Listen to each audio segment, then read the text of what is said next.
एक विदेशी कंपनी आकर के हमारे हिंदू देवी देवताओं को अपमानित करने का दुस्साहस नहीं कर सकती। तांडव में हिंदू देवी देवताओं का मजाक उड़ाया गया है, बहुसंख्यक समाज की भावनाओं को आहत किया गया है। तो हम आगे आकर इसके बहिष्कार की अपील करेंगे। इस प्रकार की वेब सीरीज के जो निर्माता हैं उनके मन मस्तिष्क में जहर भरा हुआ है।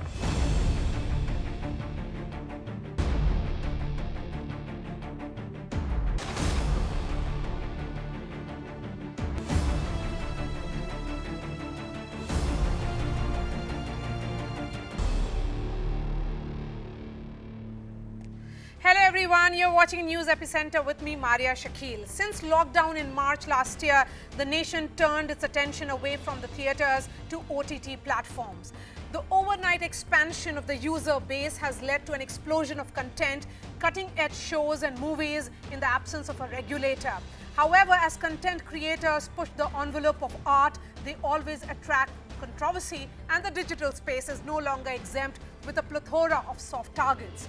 The latest one is the Saif Ali Khan political thriller Tandav on Amazon Prime. Leading the charge against the show is the BJP in multiple states including Maharashtra, Madhya Pradesh and Uttar Pradesh, accusing the creators of insulting Hindu gods, being anti-Dalit and spreading communal hatred, namely with actor Zishan Ayub portraying Lord Shiva in the series. FIRs have been registered against Amazon Prime and the show creators in Lucknow and Mumbai, as BJP leaders protesting demand a ban on the show as well as an apology, with even the Information and Broadcasting Ministry seeking an explanation from Amazon. The scale of the outrage has reignited the debate over OTT regulation, with government sources telling us it could become a reality very soon. Tandav comes after a string of controversies over multiple other shows. Taboo starer A Suitable Boy, those visuals on our screens, faced criticism over a scene of a Muslim boy kissing a Hindu girl in a temple, attracting accusations of promoting love jihad. Janhvi Kapoor's Gunjan Saxena faced criticism for depicting sexism and discrimination in the Indian Air Force against female pilots. There are numerous other shows which have attracted controversy and will continue as these platforms take center stage in the cultural pulse of the country. So is regulation the right move? Because OTT platforms, unlike television, offer curated content, emphasizing on personal choices. Will it deter the freedom of expression and personal choice over the sentiments of a few? Or like every time, culture and art are once again soft targets for political ends which encourage self-censorship and never allow art to thrive. The freedom versus faith war has now moved to the digital space, but personal liberty should be paramount, with the simple fact, if you don't like it, don't watch it. Now a piece of breaking news coming in. And this is the official statement coming from the cast of Tandav. The web series Tandav is a work of fiction, they are saying, and any resemblance to acts and persons and events is purely coincidental. The cast and crew did not have any intention to offend the sentiments of any individual, caste, community, race, religion, or religious beliefs, or insult or outrage any institution, political party or person, living or dead. The cast and crew of Tandav take cognizance of the concerns expressed by the people. An unconditional apology has been given that it was completely unintentional on their part, that they did not want to hurt anybody's sentiments is what they are saying. Let me bring in my guests. Manoj Kotak is a BJP MP, someone who wrote that letter to INB Ministry. Mayank Shekhar, film critic. Vivek Agnihotri, filmmaker. Milind Deora, Congress leader. Bhanupreet Saini is a public policy head of Internet and Mobile Association of India. Mr. Kotak, the Tandav crew has apologized. Are you accepting their apology? See, there was no question of singular case in this manner. It is going on as an organized manner on the OTT platform because that is not having any regulatory authority so far. So again and again, deliberately portraying Hindu god and goddesses in bad light. It is the wrath and anger of the people of India now coming out boldly against this kind of portraying. So I put in letter for the regulatory authority to get control of the situation, and all the OTT platforms But Mr. should be Kotak, bring. are you not being a content police? What is so Hello? politically sensitive and inflammable here? Tell me. What is so Again? politically sensitive and hurting your sentiments as See, far as again, Tandav is again concerned? and again, putting name of the character or the portraying of the character in the name of Hindu god and goddesses. It is not acceptable now. It is a high time to provide a regulatory authority to control this kind of situation. Because hurting someone's sentiments again and again is a big crime. No, but I'm just saying that this is an option, it's a choice. It's not for public viewing, it's for private viewing. What is stopping you from switching the channel or going to another content if you have a problem with, say, a Tandav? I am giving you an example. You can say so. It is flooding in the drawing rooms of the Indian drawing rooms, and everything is going on record. Youth and teenager is very much, this kind of platforms are very much popular within the youth and teenager. You cannot damage the culture, history, and the texture of this country. Is the culture so fragile? Hello. Is the culture of India so fragile that It's it not gets fragile, damaged? but again and again damaging someone's sentiments.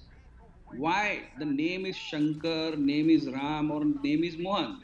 You can take other names also. So you So are what I essentially feel, having a problem this is going with on, Zishan this is going on Ayub in playing organized the manner character of Shiva. on these foreign owned platforms. This is going on organized manner. Okay, so you have problems with the content as well.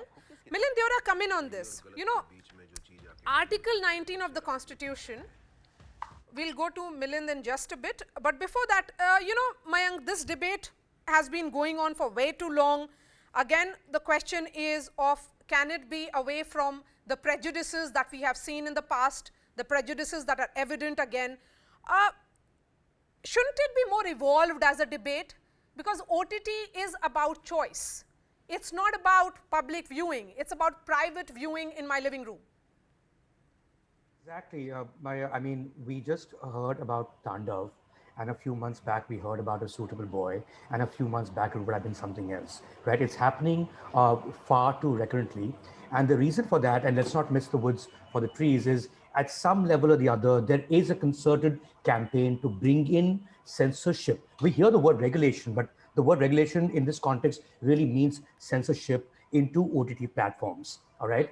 And this is not an entertainment industry issue at all. It is actually an entertainment consumer issue where suddenly people will now be left, we will have to leave our choice, our personal choice of what we can watch or what we cannot, based on what a government body or a government appointed body will decide for us. And it's a very nascent industry. The fact that it's been let free, it has had some incredible amounts of successes that television industry or a film industry over so many years would have taken far longer to reach. I mean, it's just been 3 or 4 years and you see India competing at the global level, Yes. whether it's the Sacred Games or, well, Delhi Crime that won the Emmy Awards this year for the best international drama series. So, you know, there's a lot of experiments, there's a lot of work happening which may not be suitable to a few people who did not like it, but that choice they always had, and that choice they still do, which is self-regulation. I can choose not to watch it. These are even subscriber-based platforms, so it's not like it's even free to air, and so it's coming into everyone's homes. You choose to Yes. subscribe to it, right? Absolutely, So that's an absolutely. important element that needs to be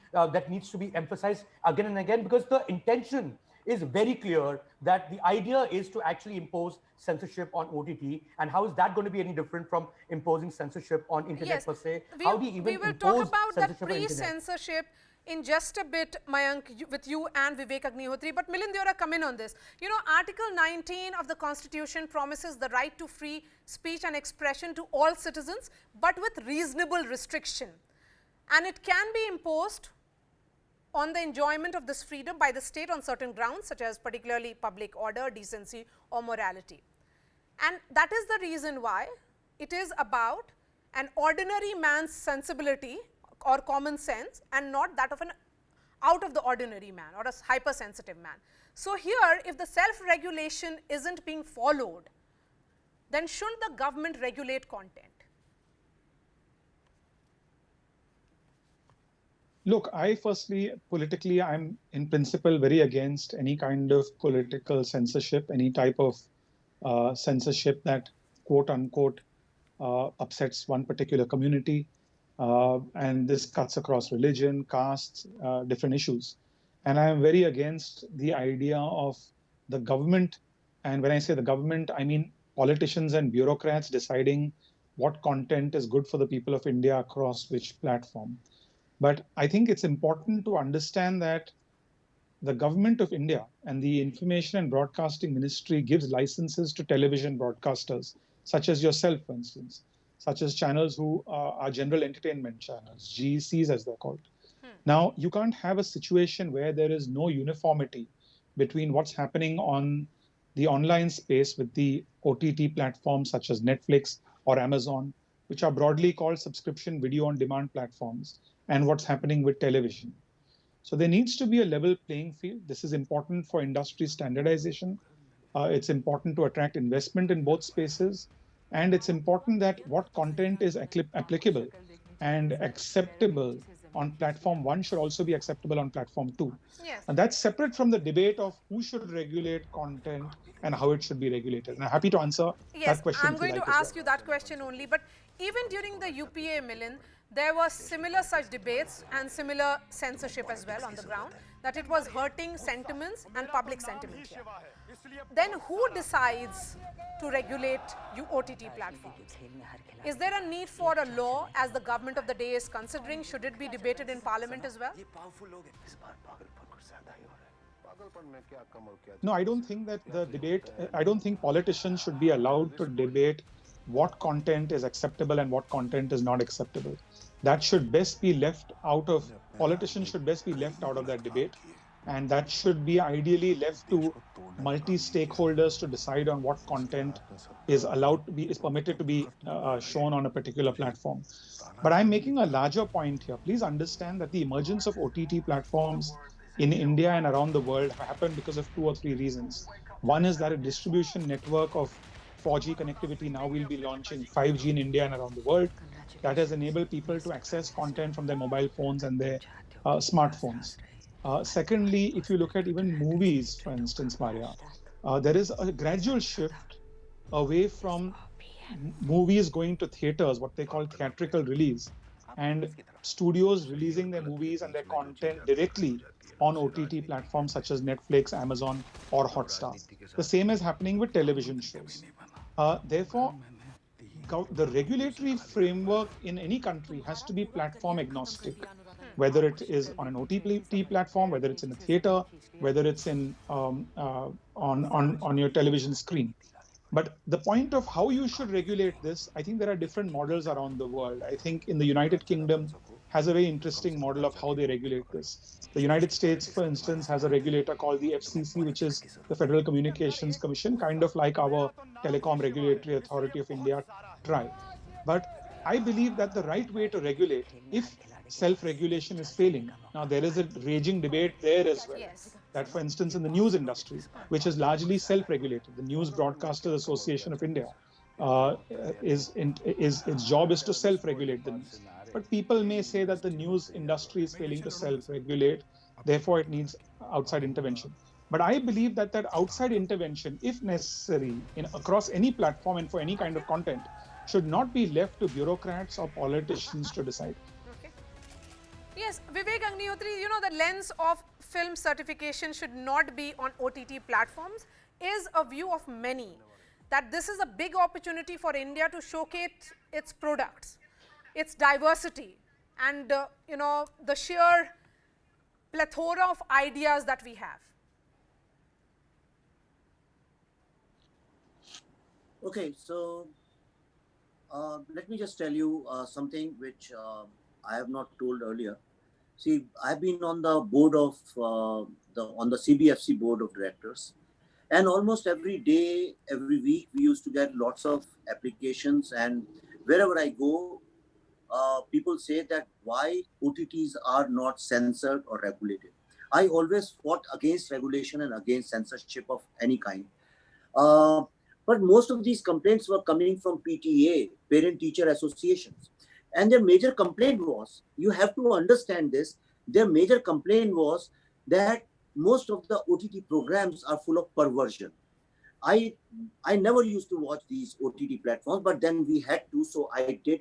And I seriously realized you were saying Indian stories, Indian ideas, Indian diversity, but very few of them have that kind of diversity, Indian ideas and stories. Most of them are banking on sensationalism, on perversion, on violence, on sex. In fact, a whole lot of semi-pornographic stuff is being pushed in the name of freedom of OTT. Now I think that, yes, I totally agree with Milind, what he's been saying, that we need some kind of self-regulation. But self-regulation is already in place, Vivek Agnihotri. No, how, where? Tell me who does self-regulation? You know, the code was decided. If the industry is not following it, that is a different issue altogether. No. Who decided? No. Sorry. I'm in the industry and I know it very deep. Perhaps you don't know. On OTTs, there is no self-regulation. There's no norms. There are no standards. Yes, maybe every different OTT platform has something or the other. And that is why, in case of Tandav, I have not seen it, and I totally believe in freedom of Tandav. It must run. But people sense, do you know what is the larger thing behind that? People feel that some corporate executives are running, who are also activists, are running their political agenda and using it as a political weapon to embarrass somebody or to, to bring their ideology. If that is the case, then it's a very dangerous trend, because once you start making OTT platforms as political agenda disguised as family OTT platform, then it's are we very not dangerous. in the same space that is the space of the film regulation?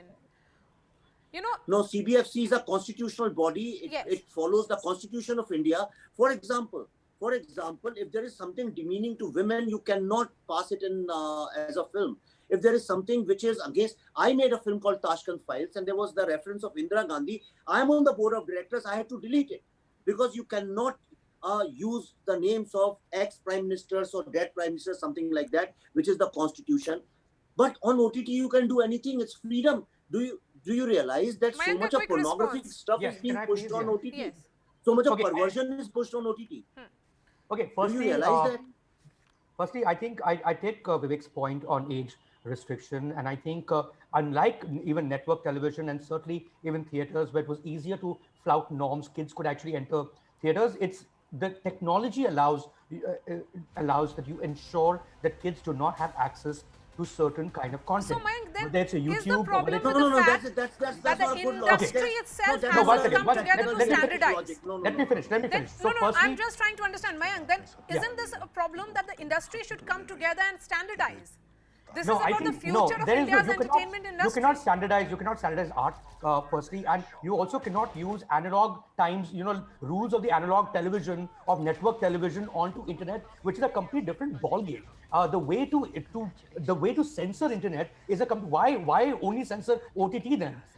If I am putting out anything even on a social media platform, even that's a film according to me. Why should that also not have a regulatory body looking into it?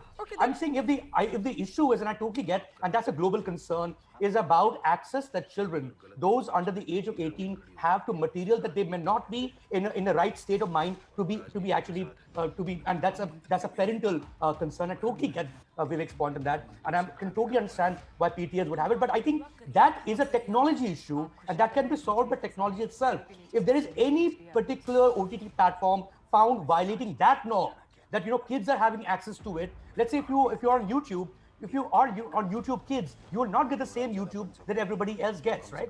So that's point one. I think it's a well taken point. The other one is self-regulation. Okay, so in September 2020, 15 top OTT platforms all sat down and put together what they believe, because we are talking about self-regulation here, what they believed were common guidelines that they will all follow. The government rejected that. Government at this point does not have any legal authority to actually enter the space of censorship, but they rejected what the 15 platforms had come up with. So quite clearly, you can see where this is headed. And then right after, in November, the OTT platforms are put under Ministry of I&B. And the next thing we know is right now, for the first time, Amazon Prime Video has been summoned by Yes, Minister of that IND. is the So we're not reason talking why. about self-regulation at all. We're talking Yes. about No, here, government's I just involvement want to- in I'm going to in come Let back me- to both of you because we have Bhanupreet as well. This is the body that has been I'm involved sorry, with the government on creating those codes. Last year, Bhanupreet, the model proposed by you was not accepted by the INB ministry. Tandav is now being questioned. FIRs have been lodged. Now they have apologized as well. Similar questions were raised about the content of Suitable Boy 2. The question here is, how about striking a balance? How do you strike that balance between obscenity and creative freedom? What can be done? Firstly, I think last year when we submitted that, or rather when we released that code, which initially 15 signatories had signed on that, and then we, as of today, have 17 signatories to the self-regulatory code. That is something which we had formally launched in September last year. And the Ministry of Information and Broadcasting has given certain feedback on our code. However, I think the code is still very much in place and the signatories are committed to abide by that. The self-regulatory code essentially is an attempt by the platforms to provide informed choices to the consumers and at the same time balance creative freedom for the creators and the industry. So I think it's a very essential step for the industry, for the country. And I think most countries are following a model of self-regulation, co-regulation So, in the then in that space of case, OTTs is the or concern the now video on demand services. about penalty model? Is that a major concern? Because what if the OTT platforms do not comply with the self-regulation as it is happening? There is no CBFC here which believes in pre-censorship. The indication that is coming from the government now is that they will be going ahead and creating perhaps a set of laws. What really is the way forward there? I think one must understand and appreciate that there is a considerable distinction between the traditional medium of broadcasting and the OTT platforms. So now on television, essentially, which is a broadcast medium, it is a push model, whereas in OTTs or the video on demand platforms, it is essentially a pull model where the consumer has the choice to see the program of his choice. And this is a kind of narrow casting where a person is seeing what he or she wants to at that particular moment. So that's the first distinction which one must understand. And the second part is, I think the traditional broadcasting medium does not have the kind of control mechanisms in terms of the parental control mechanisms or in terms of the content descriptors and the age rating mechanisms, which provide consumers the provision of making informed choices prior to going ahead and consuming some content. So I think that's the basic difference between traditional broadcasting and narrowcasting, and I think one must understand in the context of regulation or in terms of pre-screening, as you just mentioned. Okay, you know, Mayank, here is about, can there be some specific information regarding a content? If that content is not good for, say, children, then shouldn't there be that followed? Because, you know, the problem here is also the existing laws that are there to cope up with objectionable content, particularly under Section 67 of the IT Act and the IPC, may not be adequate. Or even the CBFC, the censor board, was set up under the Cinematographic Act of 1952. CPFC, as we've understood over years and years, is a failed model. It infantilized audiences over decades. We became a laughing stock globally also. Some of the top directors would not even release the film because of the kind of demands that were made from CBFC to make certain cuts, whether it's a Woody Allen or it's a David Fincher. So that, if we're going that route, then we are creating a problem instead of solving anything, right? Which is not to say the regulation itself on the internet is not widely discussed globally. I think the bigger question that most democracies have been grappling with unless we go China route, and to the last I checked, we are a democracy. So I'm taking China and countries like Iran away from this kind of discussion. But most democracies are grappling with, one is protection of minors, and that is imperative, that is essential. And I think anyone flouting those norms should, will obviously be also breaking the laws of the land to begin with, and should be taken up, should be pulled up for it. The other one that they're all grappling with is disinformation. And because it's not just an OTT platform thing, it's got to do with internet as a whole, and the way disinformation is spread and what it does. The final question to Mr. Manoj Kotak, who of course wrote that letter. So Mr. Kotak, the problem here is not only with the OTT platforms, will you say, that are you looking at the larger regulation that should happen on all platforms, everything to do with internet here? See, tell me one thing, when you said you purchase the cinema tickets and you select your movie and go for a movie. You take a cable package and you go for the cable channels also. There are restrictory platforms and regulatory authority for that also. What is the harm in putting a regulatory authority on OTT platform? This is the point of debate. If two things we are getting for an entertainment, the constructive, you can say a cultural, or you can say any kind of creativity.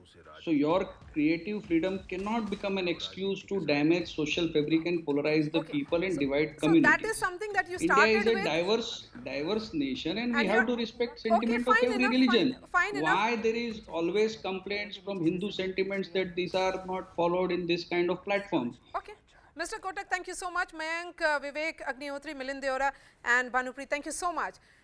It is about personal liberty which should be paramount, and the simple fact, if you don't like it, don't watch it. That's all from me. Thanks so much for watching.